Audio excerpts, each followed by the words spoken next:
In this particular tutorial, I will explain how to create a model in SAP 2000. So creation of a model is very important one, and that this is the first step. Now the model in this software can be created by two ways. First is there are some ready-made templates, as you are seeing on the screen. Some ready-made templates are there. By using those templates, we can create a model, and this is the easiest way, and within a short time we can create a model. And second, if the model is something not, the ready-made template is not available, then in that case we have to create a model by using a grid system. Okay, so here the grid only. So this is our second option. So first of all, I will explain the first option, that is by using the templates, how we can create a model. So these are the ready-made templates ours. So this is the template about the beam. Then this is 2D truss, then 3D truss, 2D frames are there. Then building frame is there. Then walls, flat slab, then shell is there. Staircases are there. Then elevated water tank, centrally shaft elevated water tank. Then underground concrete tanks are there. Then solid models and pipes and plate systems. So these are the templates available. So just click on the template, so in whatever your model, click on the template, make the changes, and the model will be created. For example, I will demonstrate one thing. So first, suppose there is a elevated water tank. Okay, so here this is the geometry of the water tank is a circular. So therefore, so define the diameter at different levels, okay, as per your plan. So it is editable. You can make the changes here. So provided your plan must be ready, and according to your plan, make the changes and then just say okay. Okay, so the model is created. So this is centrally shaft elevated water tank. So with yes, actually the geometry of this particular the model is very difficult. So therefore, but since the ready-made templates, within very short times it is possible to create a model. Then next is I will demonstrate about the building model, because the building is very simple for understanding. Okay, so when we click on a 3D frame building model, okay, so here in the dialog box, so we have to fill different information. So in the SAP 2000, how many building models are templates are available? So see, open frame building. Open frame building means the building, only building frame is there. There is no slab. So this is the template number one. Template number two is the perimeter frame building. Perimeter frame building means building frame is there at the perimeter only. Nothing is there at the middle portion. Middle portion is hollow. This template is also available. Template number two. Conventional beam slab column building. That is column. Then at the top there is a beam, and the slab is supported on a beam. So this is conventional building slab model. That is the model number 3 is available. And fourth is the flat slab. Flat slab is there is no beams, only the slab. Flat slab is supported on a column. That is the fourth template is available. Okay, so suppose I will click any one. So I will take suppose a beam slab. Okay, then now we have to this is our this in template chosen. So here fill the information, number of stories. So it is editable. We can make the changes. Suppose I will make a building model of a 6-story. Then how many number of bays in X direction, Y direction? You define this thing, and then story height. Okay, so it is a regular 3 meter is by default it is. We can make the changes here. And at the bottom, section properties. Section properties beam, then column and the slab. Section property in the sense we have to define the sizes as well as the material. Sizes as well as the material. In the case of column, it is also required to define the reinforcement. Okay, and then say okay. Okay, so this is a the building model is ready. Now the slab is also there. So we can slab, we can, when we click here, so it is a slab gets selected, or we can see the slab portion from this. So here one command is there, that is set display option.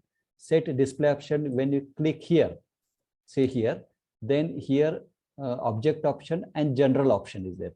So you just click on the general option, and here standard view is there. But to see the slab portion, you click on the extrude view. When we click on the extrude view, so whatever the columns are, so you can see in a thicker way, beams also in thick way, and the slab also in the whatever the thickness. So solid form. So the models now on a screen, whatever the models you are seeing in the line form, it is there. It is not in the solid form. To see the view in the solid form, this is the option that is called as the extrude view. Okay, and apply and okay. Okay, now all the sections are in the solid form. Okay, now here one option is there, that is a rotate 3D view. So we can, when we click here, so we can rotate the model. We can rotate the model. You just check that the created model is correct or wrong. So this is about this is the beauty of the ready-made templates. So see, so columns is of a rectangular shape. We have not defined any size of the model yet now. Whatever the default sizes, it is there. So this is by this way we can create a model.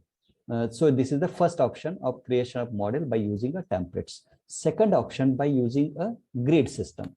So again, I will close this window and we'll go for the next option, that is a grid system. So here is the option, is the grid system. Okay, now define the grid lines. Define the grid lines in X direction, only the grid lines. X direction, how many number of grids, and in Y direction, how many number of grids, and in Z direction, how many number of grids. So these are the default values. Okay, so X direction, there are 4 number of grids, Y direction, 4 number of grids, Z direction, there are 5 number of grids. Then grid spacing in X direction, what should be spacing between this? So it is by default, it is 6 meter, 6 meter, and in Z direction, it is 3 meter. And this defines what? Okay, so this is about, this defines the origin of the grid system. Origin of the grid system, its coordinates are 0, 0, 0. Okay, so let it be. Okay, then after that, say okay. Okay, so these are just the grid lines. These are just the grid lines. So this is the origin. This is the origin. Okay, so whose coordinates are 0, 0, 0. Okay, so these are the, in X direction, this is X direction, this is X direction, and this is Y direction. So this plan is XY plan. So in the first window, this first window is a plan of a building, or the structure, and this is the 3D view. So this is 3D view. So in the 3D view, we can see the model, the grid lines in X direction also, in Y direction also, in Z direction also. So we can see in X direction, this is X direction. How many are grid lines? 1, 2, 3, 4 grid lines are there. In Y direction, how many grids? 1, 2, 3, 4 grid lines are there. In Z direction, how many are there? This is 1, 2, 3, 4, 5 grid lines are there in Z direction. So this is a 3D view, and this is the plan view. Okay. Now, at any time, we can make the changes in the grid line. So this is the initial grid lines generator. Suppose I want to make the changes in this, changes in the, or what is called the modification. So modification in the sense, I want to add some grid line in between this, in between A and B grid line. I want to add one more grid line. So, okay, that is in the Y direction I want to make. So, and suppose I want to add one more in the Z direction. In the Z direction, now how many are there? 1, 2, 3, 4, 5 are there. I will add one more, that is 6th grid line. Okay, so how we can make the changes in the grid line? Okay, so here it is, go for the define command. Go for define command. Go for define command, and here it is a coordinate system grids. Coordinate system grids. Okay, and I want to make the changes in this thing. So therefore, modified show system. Modified show system. Okay. Now in the Y direction, I want to add one more grid line, which is in between A and B. Okay, so this is the grid line data for X direction. This is the grid line data for Y direction, and this is the grid line data for Z direction. Now here in the Y direction, already grid lines are there at a spacing of 0, 6 meter, 12 meter, 18 meter. Okay, I want to add the grid line in between A and B. A and B at a distance equal to, okay, so I want to add between A and B. Okay, so in which grid line I want to grid data I want to make a change? It is between A and B. So here it is A and B. So I want to add one more here. Okay, so therefore add. Okay, so at what distance? So that grid line is named as a E grid line. Suppose that will be in between A and B. So at a distance equal to 3. Okay, I want to make as a 3. Okay, then so this is the grid line in the Z direction. In the Z direction also I want to add one more. That is already Z1, 2, 3, 4, 5 are there. I will add one more. Okay, so I will name it as a Z6. Okay, and that will be at 15 meter. Okay, so up to 12-meter grid line is there. I will add one more, a 15 meter. Okay, so these changes I have made. Then say okay, and then okay.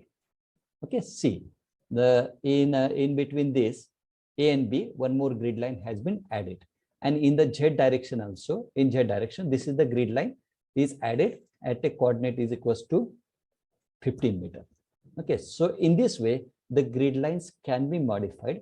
Okay, and grid line data plan is to be generated. And once the grid line is generated, then we can next step is assign the different elements and assign to this particular along with the grid line. That is the next step. So that is creation of model by using this grid line. I will continue in the next video.